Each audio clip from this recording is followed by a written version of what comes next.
Welcome to my mummy life style. எல்லாம் நல்லா இருக்கீங்களா? நான் நல்லா இருக்கேன். இன்றைக்கி சாப்பாடு வந்து ஒரு 7 பேர்த்துக்கு கொடுக்கணும். அதனால் பாத்திரத்திலே வச்சுட்டேன். வெளியில் வைக்கலாம், அடுப்பில் வைக்கலான்னு நினச்சேன். மழை பெஞ்சிட்ருக்கு. அதனால் இதில் குக்கர்லேயே வச்சு சாப்பாடில் இல்லை தண்ணிக்கும் சாப்பாட்டுக்கும் சரியாக வச்சுருவேன். இன்றைக்கி 20 நிமிஷத்தில் சிக்கன் குழம்பு கிரேவி எப்படி வைக்கலான்னு பார்க்கலாமா? இன்றைக்கி 1 கிலோ சிக்கன் எடுத்துகிட்டு வந்திருக்கேன். இது வந்து 7 பேர்த்துக்கு கொடுக்கணும். 1 கிலோ சிக்கன் எடுத்து நல்லா கழுவி வச்சு இருக்கேன். இன்றைக்கி நல்ல மழைப்பா பேஞ்சிக்கிட்டே இருக்குது. ரொம்ப வேகமாகவும் பெய்யறதில்ல, சும்மா சொனுங்குன்னு பேஞ்சிக்கிட்டே இருக்குது பாருங்கள். இந்த மழைக்கு சூப்பராக ஒரு சிக்கன் கிரேவி வச்சு சாப்பிட்லாம். இஞ்சி பூண்டு எடுத்திருக்கேன். ஒரு 150 கிராம் வெங்காயம் எடுத்து வச்சுருக்கேன். 2 தக்காளி எடுத்து வச்சுருக்கேன் பாருங்கள். இவ்வளோ தான் எடுத்தது அரைக்கிறதுக்கு. இஞ்சி பூண்டு வந்து கழுவி எடுத்து வச்சுருக்கேன். இஞ்சி பூண்டு வந்து நம்ம பேஸ்ட்டாக எடுத்து அரைச்சிக்கலாம். நான் வேறு எதுவும் பட்டை கிராம்பு எதுவுமே போட மாட்டேன்ப்பா. வருங்க அரைக்கிறதுக்குள்ளேயே சாப்பாட்டுக்கு இந்த அன்றைக்கி சரியாக போச்சு. வடிக்கவும் மாட்டேன், கரெக்டாக இருக்கும். தக்காளியும் வந்து நம்ம அரைச்சிக்கலாம். இஞ்சி பூண்டு பேஸ்ட் எடுத்தாச்சு. தக்காளியுமே நான் வந்து மிக்சியில் போட்டு அரைச்சிக்குவேன். அடுப்பில் வந்து ஒரு வாணலி வச்சுக்கலாம். தேவையான அளவு எண்ணெய் ஊற்றிக்கலாம். 20 நிமிஷம் 19 நிமிஷத்தில் நான் இந்த கிரேவி வச்சுட்டேன். சாப்பாடும் கிரேவியுமே எனக்கு 25 நிமிஷம் தான் மொத்தத்துக்கே ஆச்சு. எண்ணெய் காஞ்சதும் கடுகு போட்டுக்கலாம்ப்பா. வேறு எந்த பட்டை கிராம்பு ஏலக்காய் எதுவுமே சேர்த்த மாட்டேன். இந்த மாதிரி ஒரு கிரேவி வச்சு சாப்பிட்டு பாருங்களேன், சூப்பராக இருக்கும். கருவேப்பிலை போட்டுக்கலாம்.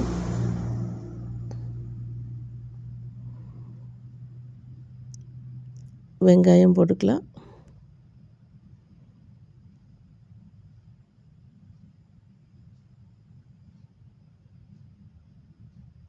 நல்லா வதக்கலாம்.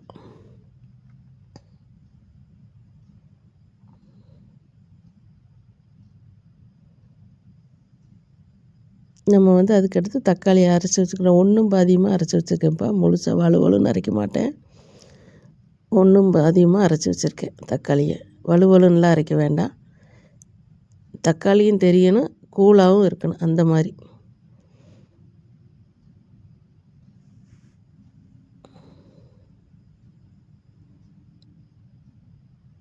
இப்போ வந்து அந்த இஞ்சி பூண்டு பேஸ்ட்டு அரைச்சி வச்சதை எடுத்து போட்டுக்கலாம்.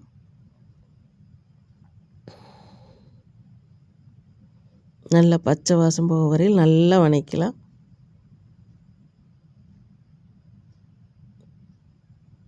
ஒரு சின்ன ஸ்பூன் மஞ்சள் தூள் போட்டுக்கலாம்ப்பா. நான் வந்து வீட்டில் அரைச்சி வச்ச சிக்கன் மசாலா வந்து ஒரு 30 கிராம் போட போகிறேன். இதுக்கு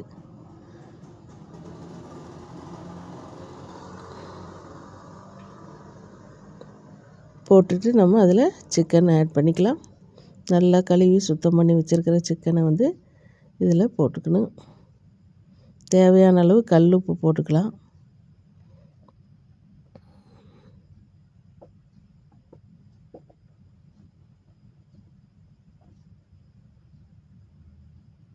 ஒரு கிலோ சிக்கனுக்கு 30 கிராம் சிக்கன் மசாலா எடுத்திருக்கேன். அதுக்கடுத்தும் நான் மசாலா போடுவேன், பார்த்துக்கிட்டே இருங்களேன். ஸ்கிப் பண்ணாமல் பார்த்தீங்கன்னா தெரியும். 1 ஸ்பூன் வந்து வரமிளகாய் தூள் நான் எடுத்து இதுக்கு போட போகிறேன். 1 ஸ்பூன் மல்லித்தூள். இந்த ஸ்பூன் அளவு ஸ்பூன் பார்த்துக்கோங்க. 1 ஸ்பூன் வரமிளகாத்தூள், 1 ஸ்பூன் மல்லித்தூள் இதில் வந்து போட போகிறேன். 30 கிராம் சிக்கன் மசாலா போட்டிருக்கேன் முதலையே.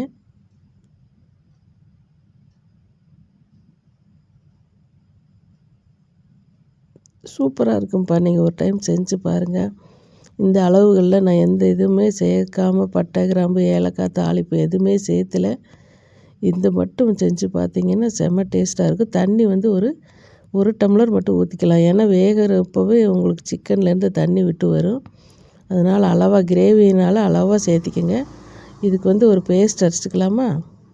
தேங்காய் வந்து சின்ன மூடியை ஒன்று எடுத்து கீறி வச்சுருக்கேன். அதோடு ஒரு 4-5 முந்திரி போட்டு நல்லா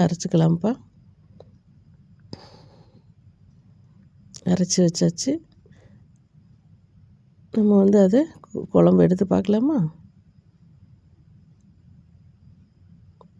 சூப்பராக வந்துருச்சு பாருங்களேன். இப்போ வந்து நம்ம அந்த அரைச்சி வச்ச தேங்காய் பேஸ்ட்டு, முந்திரி பேஸ்ட் எடுத்து அதில் வந்து ஊற்றிக்கலாம்ப்பா.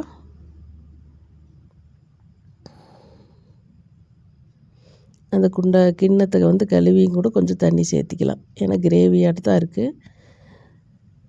இது சாதத்துக்கு, இட்லிக்கு சூப்பராக இருக்கும் உங்களுக்கு. இந்த முந்திரி சேர்த்தறனால கொஞ்சம் குழம்பு திக்னஸ்ஸு கெட்டியாக கூட ருசியும் சேர்ந்து கொடுக்கும் உங்களுக்கு. இன்னும் ஒரு 5 நிமிஷம் மூடி வச்சுக்கலாம். தேங்காய் பச்சை வாசம் போக வரையில் இன்னும் ஒரு 5 நிமிஷம் மூடி வச்சிங்கன்னா சூப்பரான ஒரு கிரேவி ரெடி ஆயிரும். வேறு எந்த இதுவும் தேவையில்லை. ரசம் வைக்கலான்னு கொஞ்சம் கலக்கி வச்சுருக்கேன். இன்றைக்கி வேறு ஒன்றும் இல்லை, சிக்கன் கிரேவி, ரசம் மட்டும்தான். அவங்களுக்கு முட்டை வந்து பாயில் பண்ணி கொடுக்க போகிறேன். 5 நிமிஷம் ஆயிடுச்சுப்பா. நம்ம குழம்ப நீக்கி பார்த்துக்கலாமா? அவ்வளோதான், ரெடி ஆயிடுச்சு. கொஞ்சமாக கொத்தமல்லி தழை தூவினா அருமையான சிக்கன் கிரேவி 19 நிமிஷத்தில் வச்சுட்டேன். நான் டைமிங் கணக்கு பார்த்து தான் உங்களுக்காக வேண்டி வைக்கிறேன். சாப்பாடும் கிரேவியும் வைக்கிறதுக்கு எனக்கு ரசம் சேர்ந்தே வைக்கிறதுக்கு 25 நிமிஷம் தான் ஆச்சு. அடுப்பில் தான் செஞ்சேன். சூப்பரான சிக்கன் கிரேவி தயார். அம்மாவோட வீடியோ பிடிச்சிருந்தா லைக் பண்ணுங்கள், ப்ளீஸ் சப்போர்ட் பண்ணுங்கள். இவ்வளோ தூரம் ஆதரவு கொடுக்குற அனைவருக்கும் உங்களுக்கும் மிக்க நன்றி. அருமையான சிக்கன் கிரேவி தயார். சாப்பிட்லாம் வாங்க.